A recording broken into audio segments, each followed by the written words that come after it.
next set of candidates are running for the 2 unexpired terms in the Kansas City, Kansas District 500 School Board. We'll start with opening remarks, and our first candidate will be Rick Behrens. Rick? Good evening, everyone. Good evening. Evening. One of my favorite quotes is from Nelson Mandela, who said that education is the most powerful weapon that you can use to change the world. I know that education has changed my life, and that of my 20 years of education, all but 2 of those were here in Wyandotte County, from the time I was a kindergartner till the time I got my master's degree. There were only 2 years that I had to leave Wyandotte County to get my education. I got my master's degree here in Wyandotte County. Very proud of that. I'm proud to be from Wyandotte County. I'm proud that both my sons graduated from high school here in Wyandotte County. My wife also is a District 500 graduate. And I feel honored to have spent the last 2 years trying to fill the shoes of George Breidenthal, who was a legend on the board, and was honored to be appointed to that position. I've spent 35 years working in the Central Avenue neighborhood as pastor of Grandview Park Presbyterian Church, and a large part of that work has been in support of educational opportunities for the kids in our neighborhood around the church. After-school programs, summer programs, tutoring programs, all kinds of options that we provide for our kids in the neighborhood.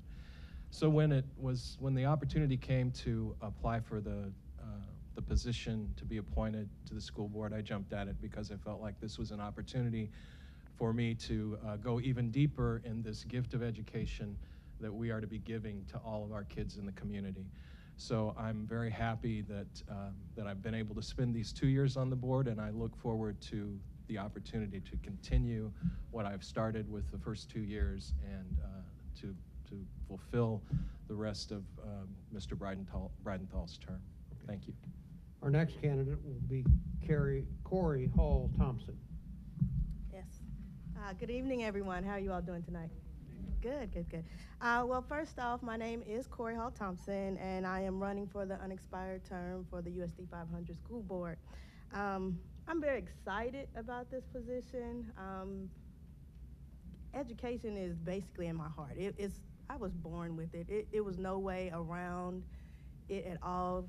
I have nothing but educators in my family. That's all I know. And I feel that being able to serve the students, the teachers, the parents of this district, this community, it would just be a dream of mine that I would love to live out. I am a product of the school district. I graduated from F.L. Schlegel High School and then went off to attend Kansas State University, and I graduated from there. Then I came back because I knew I wanted to come back and work in my community, help my community, and give back to my community. And I did that through teaching. I did teach in the school district for 10 years. I taught at F.L. Schlegel High School as well as Coronado Middle School.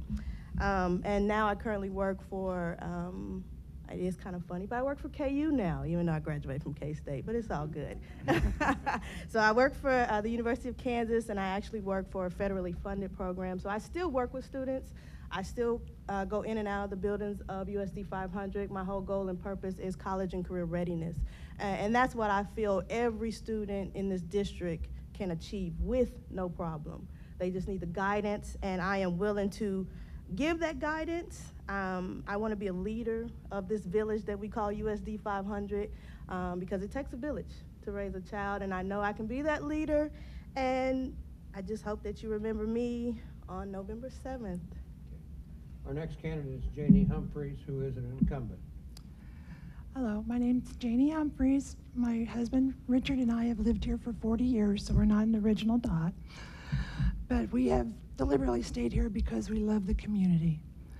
We have 4 children who graduated from our school district, and since 1981, when our first child entered kindergarten, I have been a volunteer in our schools and in the community. I have a long list of committees and things I could read off that I was on, but it would take too long, and I probably couldn't remember them all. I did help raise money for the South Branch Library for 4 years. We raised $2 million to build that. And last year, if you were at any of the school events, you probably saw me out promoting the campaign to approve our bond issue, because education is so important for all of our children. A few years ago, Mrs. Willis came up to me at a board meeting and said, "Janie, why don't you run for the open position on the board? You have been involved in our schools for many years. You have been attending our board meetings for years. You are knowledgeable and understand what it takes to be an active board member." I didn't win the election that time, but unfortunately, when she passed, I did apply to complete her term. She is like a mentor to me still, because if you've been to any of our board meetings, you know the phrase that Gloria used the most was, "Is this what is best for our children? Do our children need this?" And the staff would say, "Yes, Miss Willis, it is." So now when I ask myself that same question, when we vote on items, is this what's best for the kids?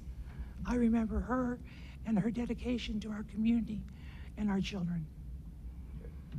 Our next candidate is Harold Brown. Good evening. My name is Harold Brown, and I am a lifelong Wyandotte County resident.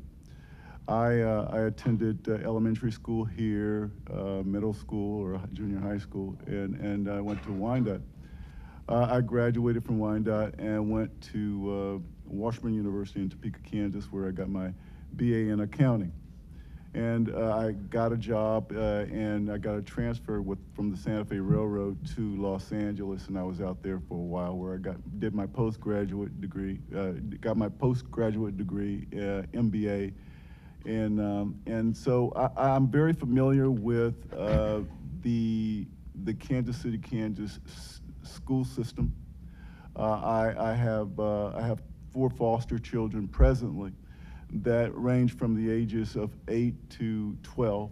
So because of that, because of them, I get a chance to interface with the school system, the elementary schools. I'm driven to be an advocate for the children who are voiceless pretty much, but they need somebody to help them navigate through these difficult times. I have high expectations, and I want to focus on student achievement. And without without the children establishing a good foundation, they are very susceptible to the turbulence and challenges in life. And we all understand the value in having a good public education. And what I'd like to bring to the table is I've spent 95% of my career in the private sector. And so I know I'm a little unusual, and I'm probably the only person here who has had the private sector experience that I do. And so I'm going to be looking at things a little differently than previously we've looked at things. And I think that will be an asset to the collaborative function of the board. Thank you. Okay. Now we'll move to the questions, and we'll start with Daniel Silva of the Chamber of Commerce. Thank you very much. Welcome. USD 500 is serving such a diverse community and doing a fantastic job under the leadership of Dr. Lane. I'd like to ask you what you consider to be a major challenge for USD 500 and how you intend to leverage your position on a board to address that challenge. And we'll start with Harold Brown. That's a good question. One of the things, and it might not be a very popular thing, but I think it's something that is needed, especially when we look at developing these children to be very successful people, and that is learning to speak Spanish. I think that there is a divide, and surely it provides them with more marketability. We have a global economy, and we can look at these problems, and we can turn these problems into opportunities. Our communities, the brown and the black communities here in Wyandotte County are very close together, but there is still a linguistic issue that divides us all. So I think that would be the first thing I would do. The next thing I would look at, and not necessarily in this order, but the parent-teacher involvement. And there's some strategies I would like to use in getting getting parents more involved. And first thing I would like to do is to prepare a survey that goes out to the parents and find out exactly what their mindset is. Why aren't you involved? I think it has to be worded properly. You don't want to offend anybody. But I think before we can develop a strategy and getting them back in, we have to know why they're not in. Okay. Janie Humphreys.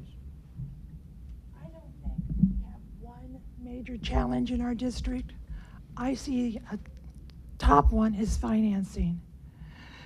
If you've been following the finance case, the Gannon case, in 2008, do you know how much money we were given per child to educate them? $4,400.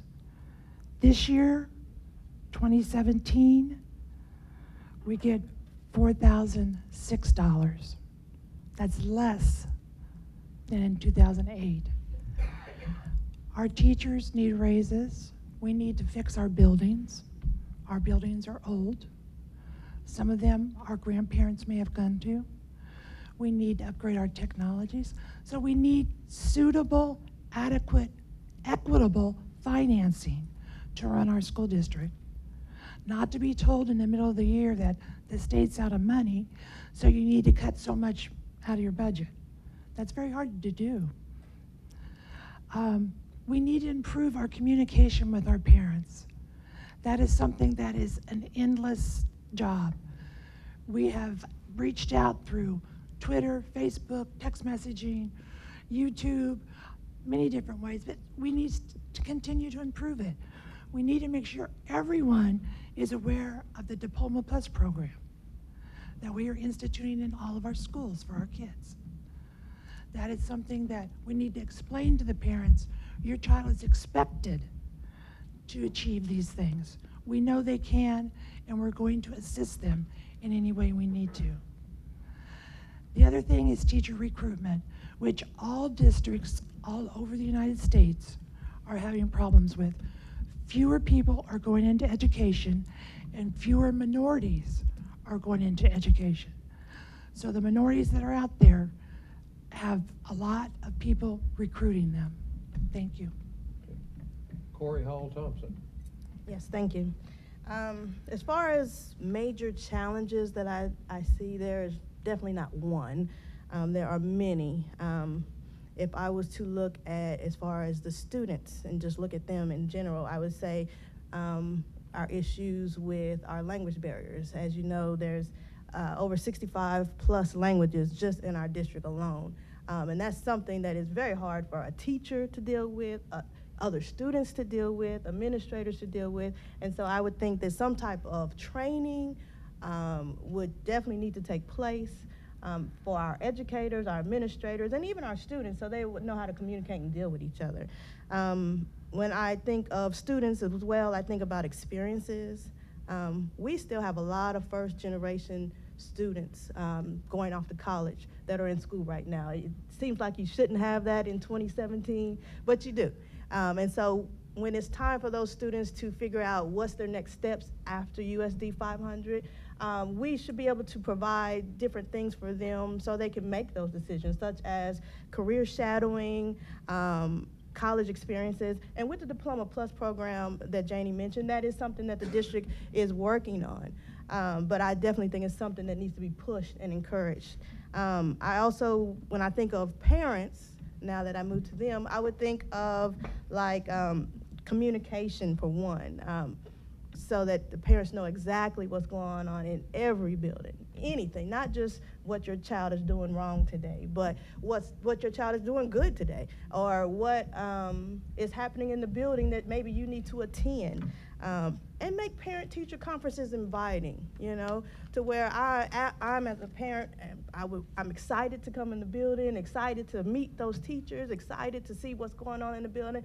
You know, maybe we need to change the structure so parents can feel that. And then as far as the teachers, when I think about the teachers, I would think definitely finances, but that's something that, as a board member, I would deal with the finances as far as where to allocate the money. I have no control over what the federal government's gonna give us. So we have to make things work with what we have, and that would help the teachers.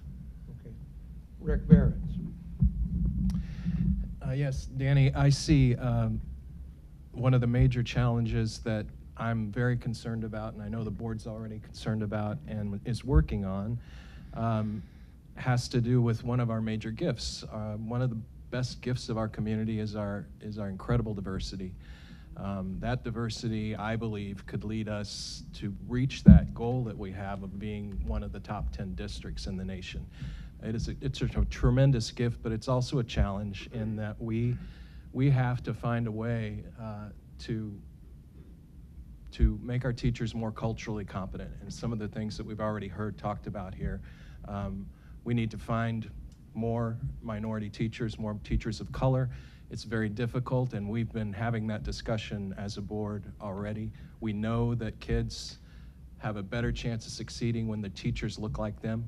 That's proven research. If teachers look like the kids, they succeed. They do better in school. We got to figure out how to do that, and it's not easy. As we've already heard, there's not as many education candidates out there that we want to fill these positions. So we got to find a way to raise people up from inside the district. And our Teaching Fellows program is one of the great ways I think that we can increase those numbers of teachers who are culturally competent, who understand the community and are able to respond to kids better.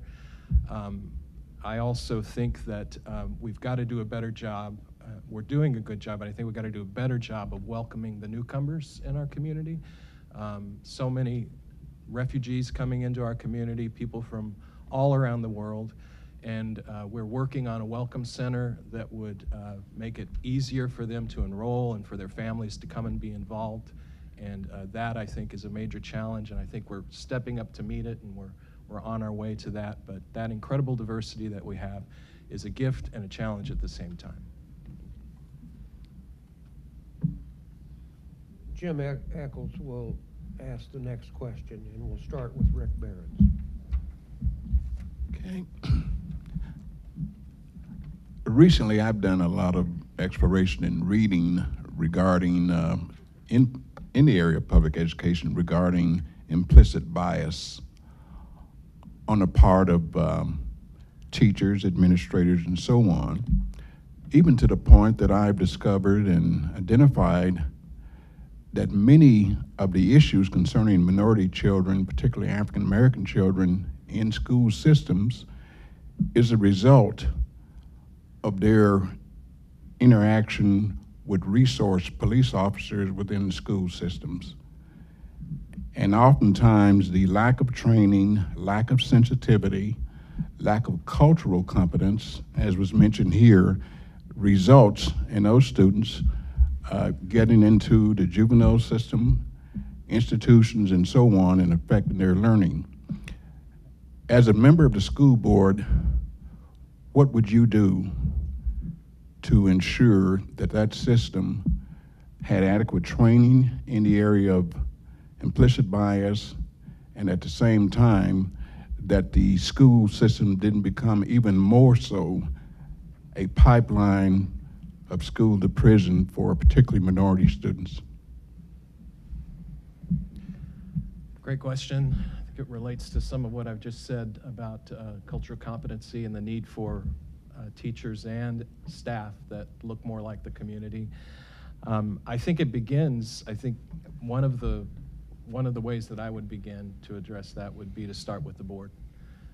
Have the training in bias and cultural competency at the board level, first of all, and then make sure that that training goes all the way through the staff and to each school, having that be a part of the curriculum that we have for our teachers. We have a pretty intensive program of learning for our teachers around their goals and their objectives, and it needs to be a part of every school's curriculum for the teachers.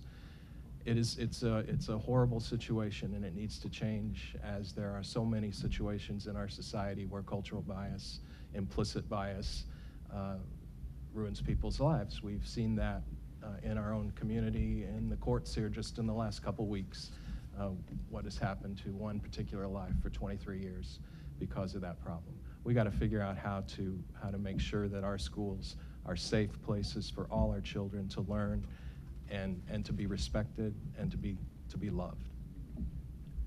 Corey Hall Thompson. Yes, thank you. Excellent question. And it's something that I think about on a regular basis, even when I'm in and out of the building and I see my African American students in this pod over here, my Hispanic students in this pod over here, and nobody's interacting.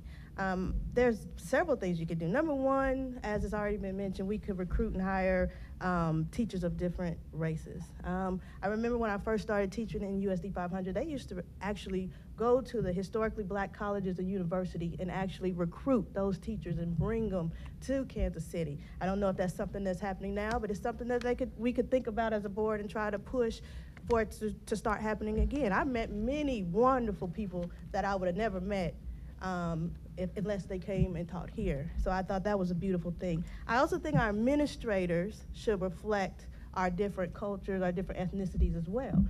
If you have some teachers of different ethnicities that meet the requirement to be administrators, you should give them a fair chance to be an administrator.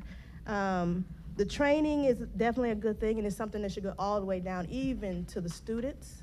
And when I think of the students, I think of maybe implementing some classes that students can take to learn about all these different ethnicities. When I was a teacher at Schlegel, I actually wrote a curriculum and started teaching African American history at FL Schlegel High School because I felt my students needed to know about their history, which is something that is lost. If our students knew exactly what their history meant and their culture meant, there would be a lot of different things happening right now in our communities. Because if you know your history, you know what happens, and you don't want it to repeat.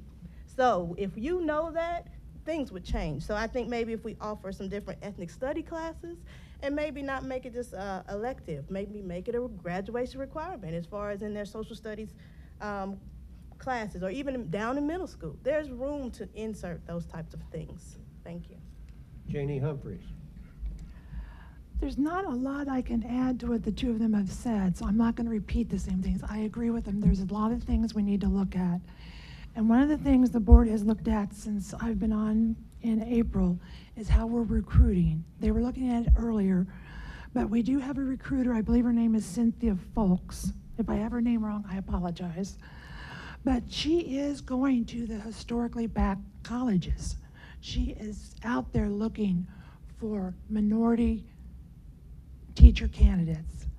We have also started the Teaching Fellows program up again, where if you have a bachelor's degree in an area, if you qualify, you can work for us and teach while you're earning your master's in teaching.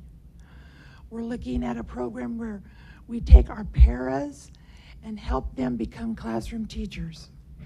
We're partnering with a university to do that. There are a lot of things we can do, but like I said, we need training. There are board trainings that board members can go to. The implicit bias, you may not know that you're feeling the bias. It's just the way you grew up. Everyone has some kind of a bias. It doesn't always show.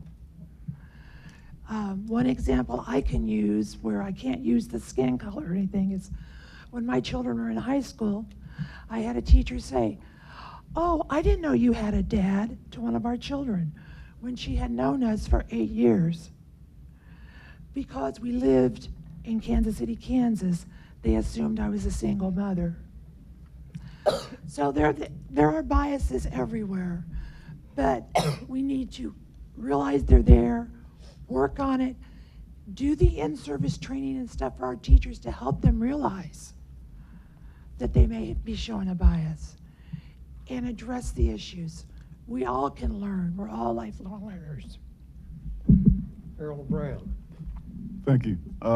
Now, to answer your question, I think it is important because you're talking about a law enforcement issue, that what kind of conflicts are there between the two areas, between the children and law enforcement, if I understood you correctly, or something of that nature? Well, I did reference resource officers who are in many of the schools now. Okay.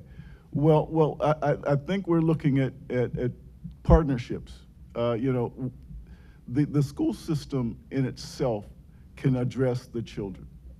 Now, there's another component of that issue that has to be addressed by another area of this city, and that's the police department. And if we work together, we can kind of address those issues.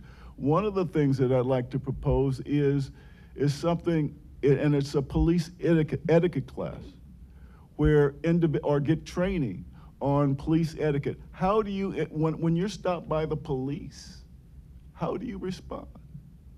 And sometimes you can de-escalate or you can escalate a situation by doing that. So it's a problem that we can really address.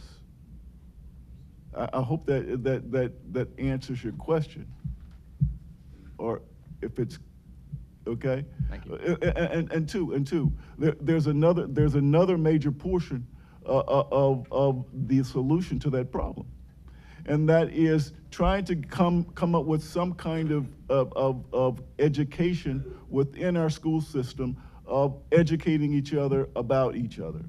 You know, there's too much cultural division and too much not understanding each culture.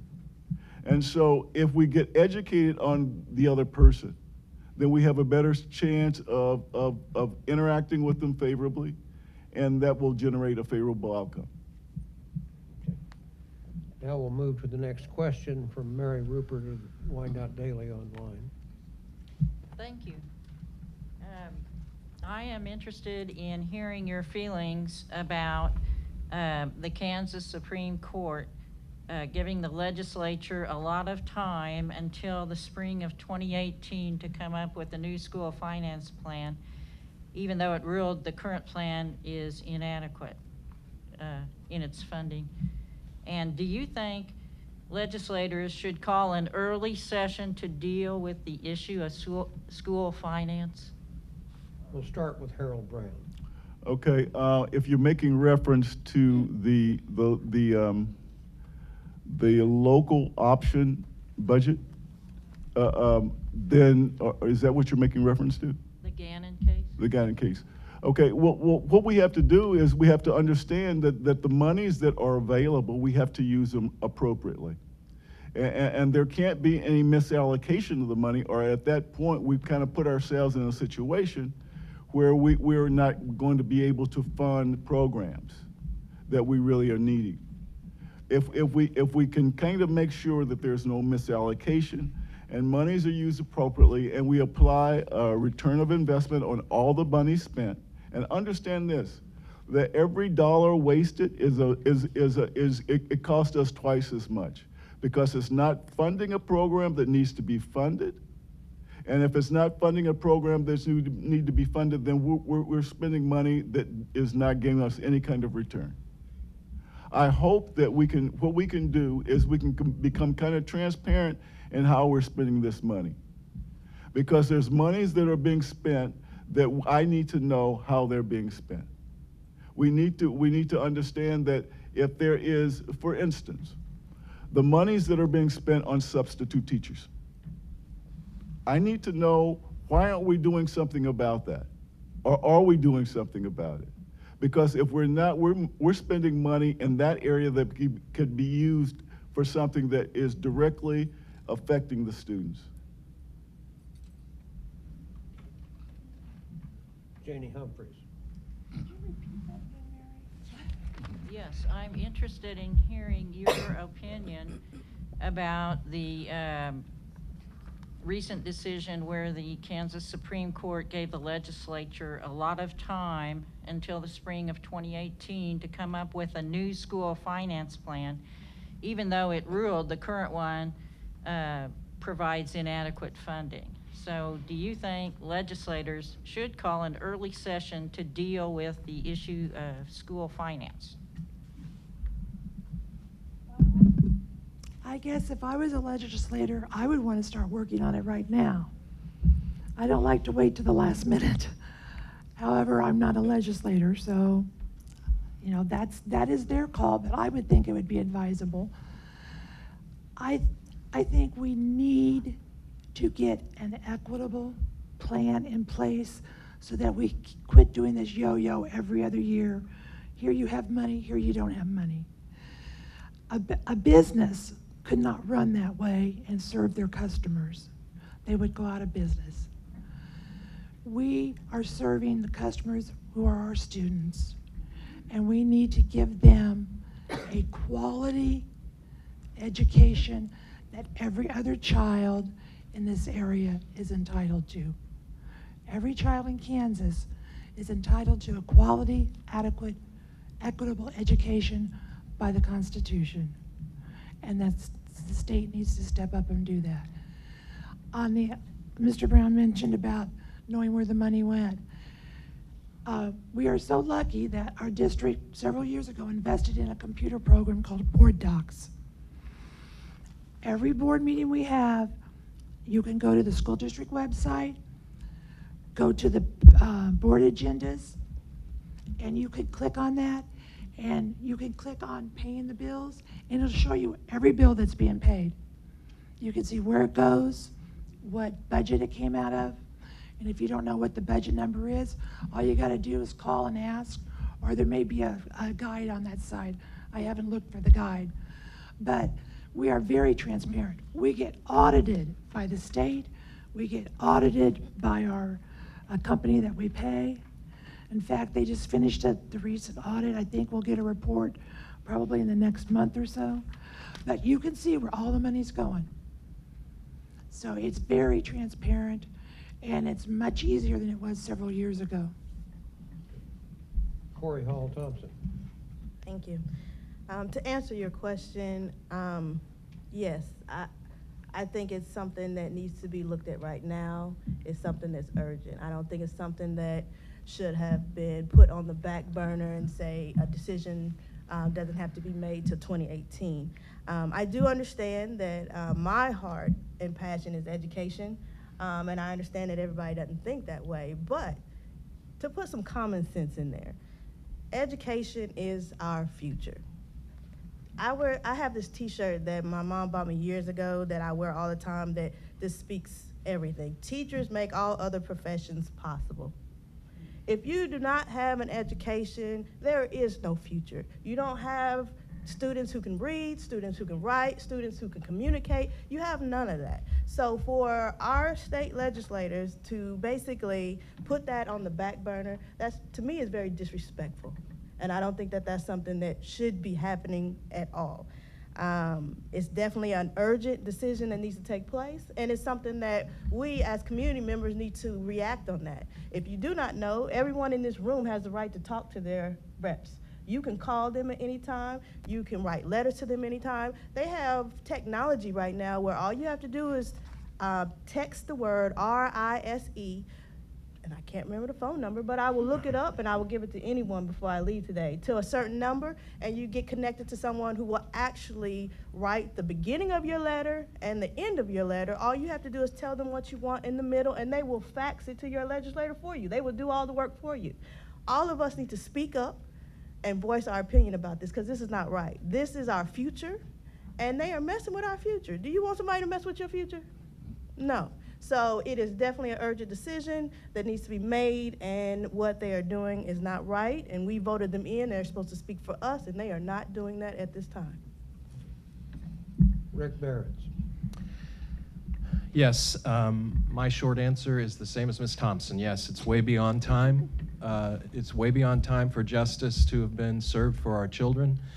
I understand that maybe they were worried about a disruption of school during the school year, but April 30th would be a disruption too.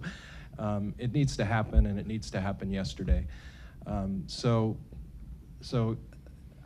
I think the piece that we haven't talked about much around this funding issue is we've talked about adequate funding, but we've not actually talked much about the equitable nature of the funding, and that seemed to be a big piece of the court's last decision.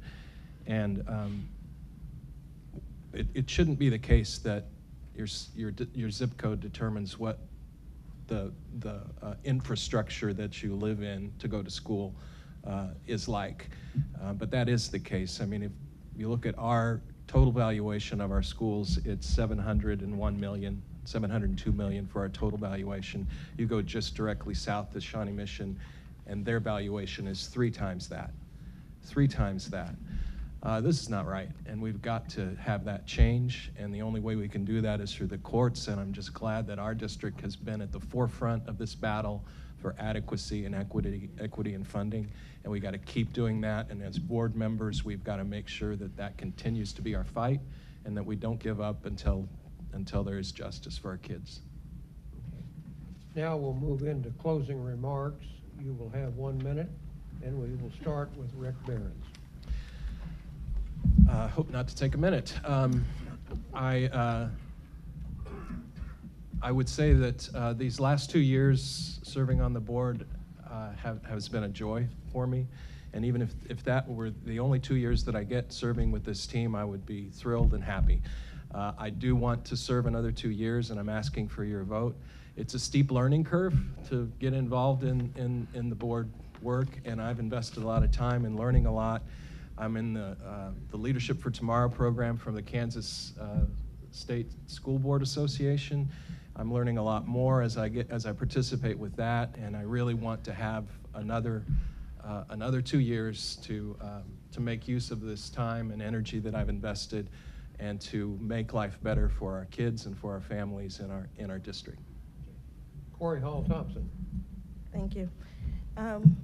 Once again, my name is Corey Hall Thompson, and I definitely want you to remember me on November 7th. I just look at myself as being a new, fresh, young voice, and don't underestimate the young, because I am experienced.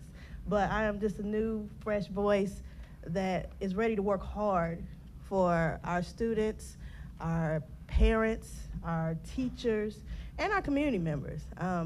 I consider myself a strong community member for this school district. No, I do not have any children, so I don't have any kids running through the buildings of my own. But with my experience with many students in this district for all the years that I've been around, I consider that I believe I have over 100 students and 100 kids that I see on a daily basis, or even some of the older ones in the grocery store, all that. And I love them all, and I want to help them. I want to help their parents. I want to help the teachers, the administrators, to just make USD 500 inspire excellence, which is what the mission is, because it can inspire excellence, and I know we can do that, and I will work hard to make sure that happens. So remember me November 7th.